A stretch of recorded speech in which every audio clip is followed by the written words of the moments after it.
Okay, I guess welcome to the Primgate Director's Commentary. I always just really enjoy the commentary and behind the scenes of my favorite movies, and I'm always bummed when they don't have a commentary or just the slightest look behind the scenes. So I kind of just wanted to do everything that I would like to see in a movie for this movie. I wanted to do one on my last movie, but the schedules just didn't align, all that kind of stuff. But I thought it'd be cool to do that for this one, so hope we can get some interesting information. I'm going to start it. It's kind of funny. This intro it begins the exact same way that Annulus did, with the fade in from black with the audio. Just kind of worked out that way. I mean, it's a good way to get in. It's kind of it's always weird when the movie just starts. This is. I'm not trying to argue, but I think this is one of the first things we shot. I think we shot on the second day, but it was still when Nick and Jordan were kind of getting to know each other and still building up the characters' repertoire. So it was a good way to get used to that comedic element of the movie and kind of figure out the relationship between these characters. You can actually see on Gilder's name tag there, that patch has like residue all over it because it's hot glued on, because in one of the earlier costume fittings, Nick had a little bit more slim-fitting, sleek jumper. It was a little bit smaller size, but we thought it'd be better to have kind of a baggier, a little bit less caring about his appearance look to the character. I mean, because he's like working for this company, but he's still got the long hair and the beard, which he's probably been told to cut a million times, and he's just like, nah, not doing it. So it kind of adds to the character. I mean, that's kind of all retrospectively made up. That Primgate logo there, actually, that's all CG too, which it looks okay here, but I had to do that all myself, and it didn't turn out very well, I don't think. That bee is real, though. Get out of the van! Jordan's actually afraid of bees, and that was just his reaction. This is the first day of filming, I think, and you can see it's really windy, so we had a lot of problems with sound, but this scene was where it was kind of more problematic, but as we get closer, it wasn't so bad because we're in that little room kind of on the outside there. This is a hard scene to shoot, though, too, because shooting with 3 people was always difficult to keep track of the 180 line. Let me shoot in the gate room. Thanks. And then you walk in here, and you see that the frame back there, that's the guy whose house who let us film there. That's his actual degree, and we thought it'd be cool to put up just to get rid of the blank wall, but also it kind of shows off Nara's academic prowess and even maybe a little bit ego, like thinking she's better than everybody.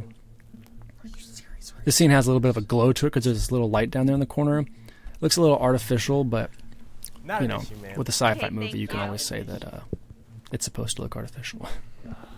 Those loafers are Andrew's, our producer. None of us had loafers to use, but he was ready to give them up. Nice weather we're having. Yeah, it's pretty chilly out there, but they got us working. It was weird with everyone not having shoes for this one bit. That no one ever had to wear shoes for their scenes. Actually, we are just. This is another kind of difficult scene. I mean, they're all kind of difficult scenes, but to shoot because the mixtures of lights. You've got the tungstens there in the back, and then a mixture of LEDs in the kitchen area. Then you got the daylight coming in. Kind of made up for kind of a dingy, grungy quality to it, which I think actually kind of works for it. With it, I was inspired a lot by movies like Primer, which has that kind of that greenish, dingy quality to it, especially for Primgate, because they're kind of they know what they're talking about, but they're not about appearances, so it kind of worked for the characters here. It's okay. I don't understand any of it anyway. It was also hard because we didn't really set dress the house a lot because we were worried about other things on with it being an indie movie. So it's kind of hard to shoot around, and you can see it in the background sometimes. Like those books up there, I'd have rather not had the books up there and made it up a little more, but. Yes, on an indie movie like this, you really gotta, you just kind of gotta go. Yeah, I understand. This is funny too because that hallway there, that hallway's tiny. She's like, when we go up closer, Nara technically is like right behind Nick. She's right there. Sayge is right there behind him. She could totally hear everything, but you don't really think about it in a scene like this, especially when we come in for these close-ups. If we had a wide showing off the geography, you'd probably notice, but. This was fun to have the close-ups for him going off. And there's the portal. That's where most of the VFX went into. This is another kind of tricky thing to set dress. Oh, we didn't really even set dress it at all. I mean, we got that huge blank wall and screws, and there's books back there. You know, sometimes you just got to work with what you have, you know, especially when we're racing in there trying to get that panel fashioned to the wall. We're getting the lights up. This scene here, when we go closer, that right there, that's my finger, like 5 months later, because I didn't get a close-up of him feeling the empty screw. So I just kind of lit it similarly in my bedroom and shot that up close. There's a lot of stuff in all movies, but especially in movies like this, where there's tons of mistakes everywhere, but no one ever really notices until you point it out, and then you can really see all the mistakes. It's funny here, so obviously all those effects are added effects, and they look okay, but they're passable. My nephew, my 7-year-old nephew, was watching it, and he's like, "Malakai, those sparks aren't real, right? They look really fake." Whoa. I was like, "Yep, you're totally right." Do you plan on stabbing anybody with the Karis pen? I really wish I would have got some close-ups on this. Plan on stabbing me with the Karis pen? No. Then you're trained. Hold this. It was hard to balance. So we obviously have the comedic elements, but it was hard to balance going too far and making it kind of like goofy. Like, you know, we toyed with Jordan being like, "Oh, well, I wish I could use it on you," but we thought it would kind of exaggerate it too much and take it out of this world that we've created. But we're always improvising for stuff like this and finding out new things about the characters and stuff.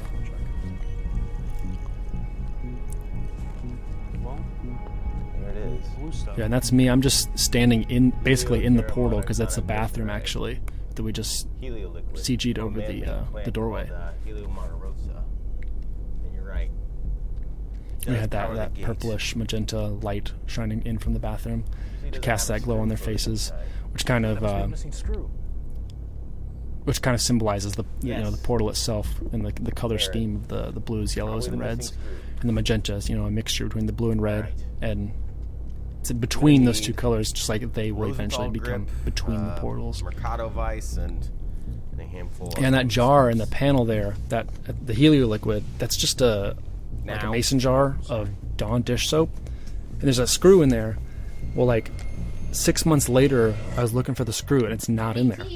The Dawn soap eroded the screw away. So sorry. You can see the hallway is freshly swept there because we had broken one lit for real on accident and had to sweep it up because, you know, we don't want to leave the dude's house with broken shards everywhere.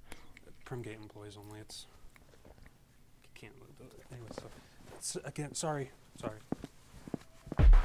Oh, what's she gonna do? And this is a controversial scene. Not a lot of people thought. Some people didn't think it would work comedically.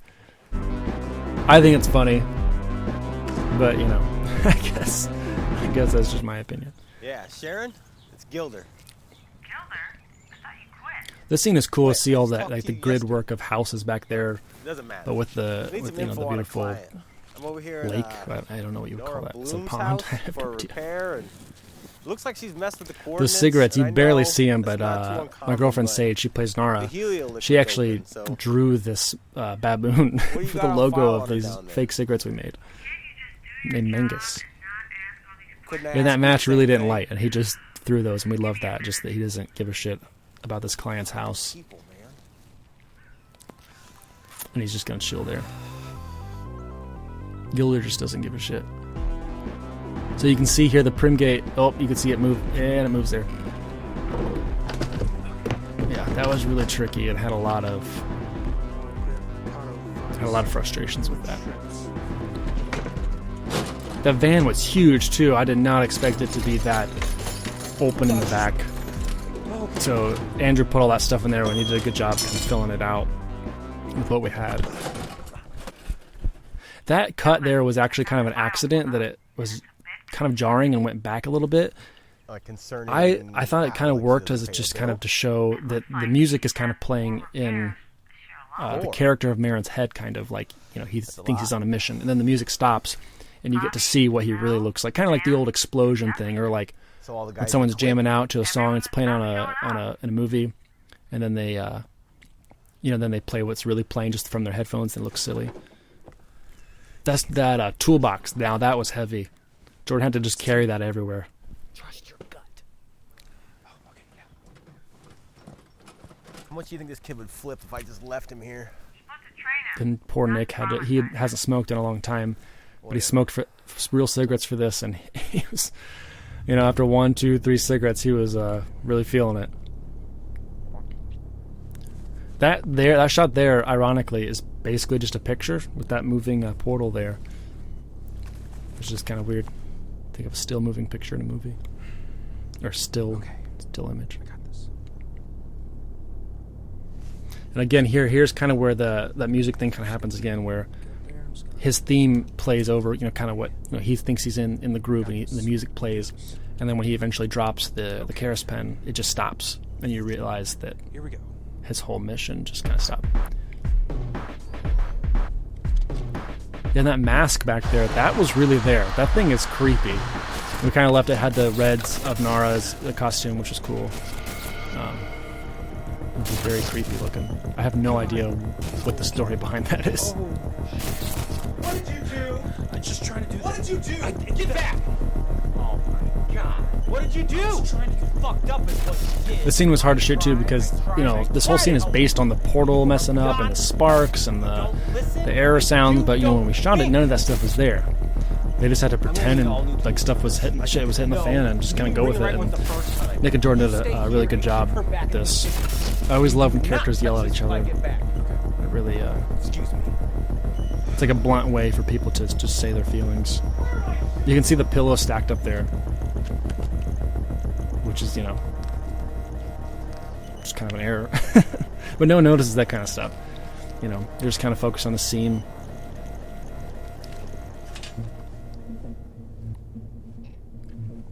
You shouldn't patch that. Creepy. Sorry? I don't know, it just looks scary. Yeah, and this is, I liked shooting this scene with Sayge because she's been kind of straightforward this whole time, but now she's kind of putting on the naive, I don't know what's going on kind of vibe. I'm thinking she can play Jordan, but he's just kind of concerned with safety, really. Play Maron, really. And this scene was tricky too because he's just looking in the bathroom, pretending that stuff is there.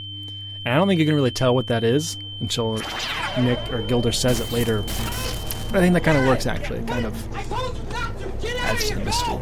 The scene was interesting to edit, too, because the mics didn't work. So this is all camera audio. Yes, I know that you were trying. I know. Just listen to me. We got Listen to me, okay? I've never really had a son. I think we have to say this one. Maybe not. Maybe I took But it out. only because you were really awful at everything you do, okay? Listen! You are shit to work with. You've got no drive. Yeah, I liked no the comedic element of this scene where you think he's going to tell him, like, oh, hey, you suck, but, I love you and I love working with you. But no, he's legit. He's just like, you suck, dude. You fucked up. He tells him off. And now that liquid is glowing blue, which actually there's just a phone. Yeah, you can see the phone right there. Oh my god. Yeah, it's crazy noticing all this stuff. And that panel, that stayed up for both days we shot there. It just stayed up overnight. We got these Velcro things that are like easy to remove. I was thankful that it stayed up because that would have been a big issue to deal with. And Nick pulling these cigarettes out like a badass. That's just that's all him. Nara, for your gate only being 2 years old, that really should have worked.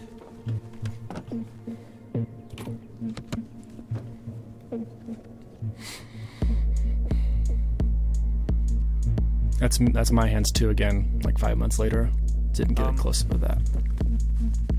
Yeah, when I was taking the training classes, we had to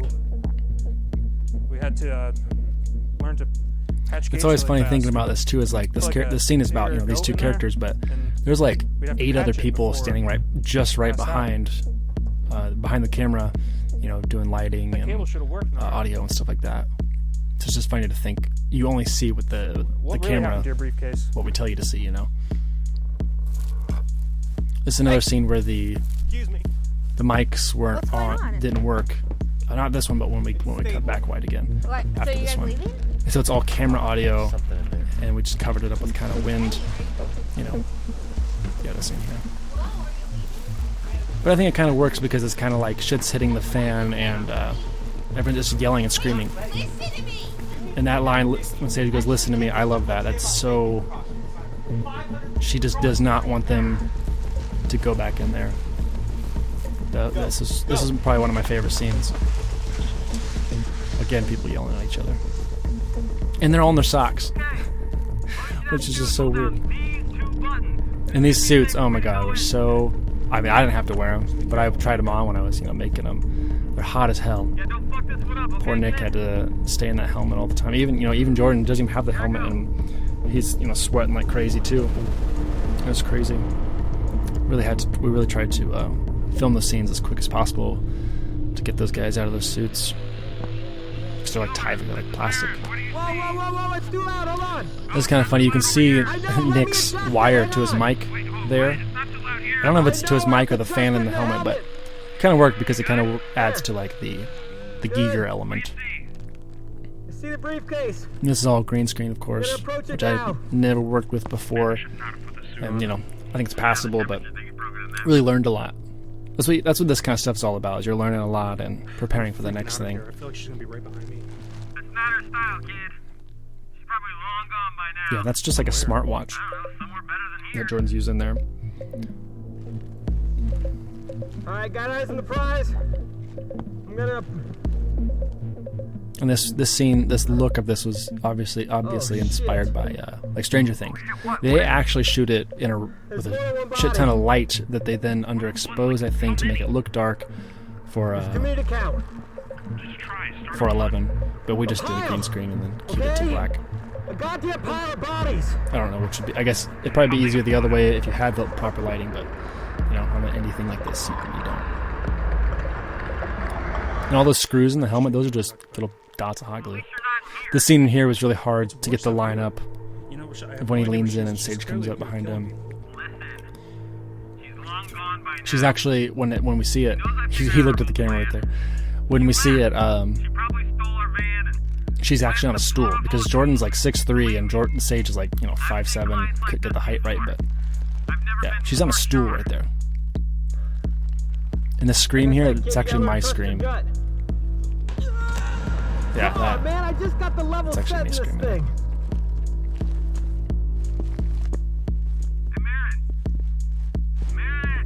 thing. What the hell I love the way going on, Nick kid? walks there.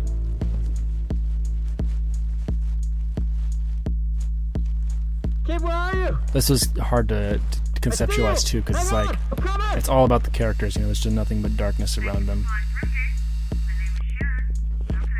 Hi, my name is Nara Bloom, and I was supposed to have a technician come and look at my PRIM gate, but they never showed. Sorry to hear that. Let me pull up your account and see what's going on. Okay, thank you. It's gonna call back to the shoes and where we open the scene. And he pulls that mask out. Get off of me! Kind of it's weird to think the masks and the suits in this, even though we shot it in October 2019, now we're in the It's a rebreather. pandemic where everybody's wearing masks. It's You know about interesting. it if you read that worthless manual. Looks like you're wearing a jockstrap on your face. Yeah, I really liked this shot here, Man, showing them really small, just to show that there's nothing around.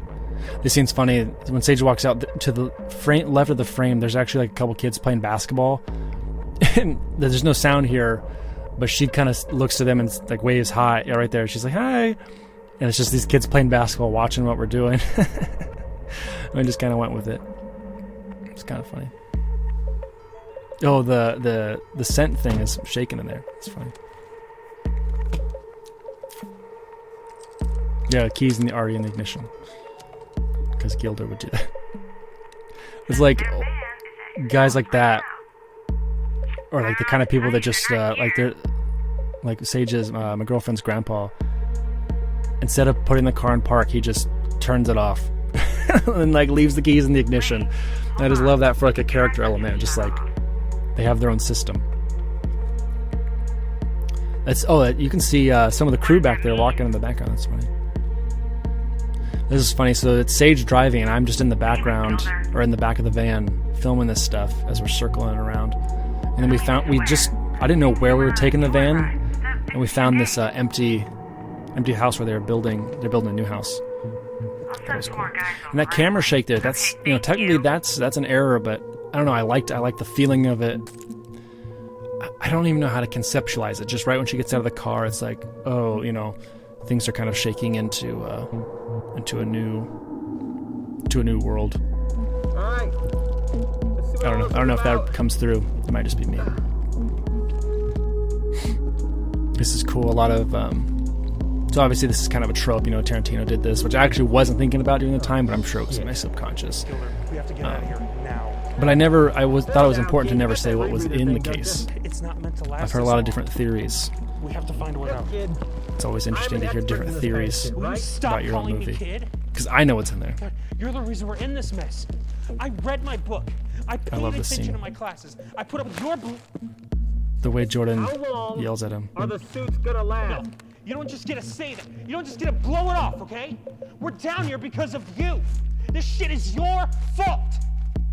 I love that. Jordan, he was really getting really close, but he was still kind of holding back. He was still like, all right, I'm about to act this out. And then I was like, I told him, I was like, Jordan, I've seen you yell at people when you get upset. I was like, I want to hear that. Just imagine going off in the sky. That's just, you're literally down here because of him and his, you know, reckless nature. So I was like, just go off on him. Let him have it. Don't worry about volume or anything. It's just us. But I don't buy it. And then he did that line and that performance, and that's the one, I'd say 2-3 minutes tops. which was great. I loved hearing him yell at him like that.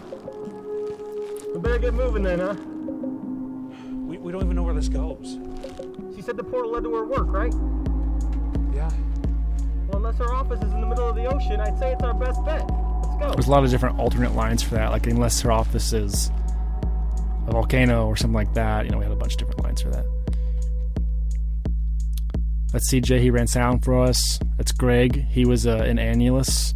These guys came out extras. There's a couple extras, and Andrew there, the guy on the right, with glasses, he's the producer. Just had to fill out all these extras.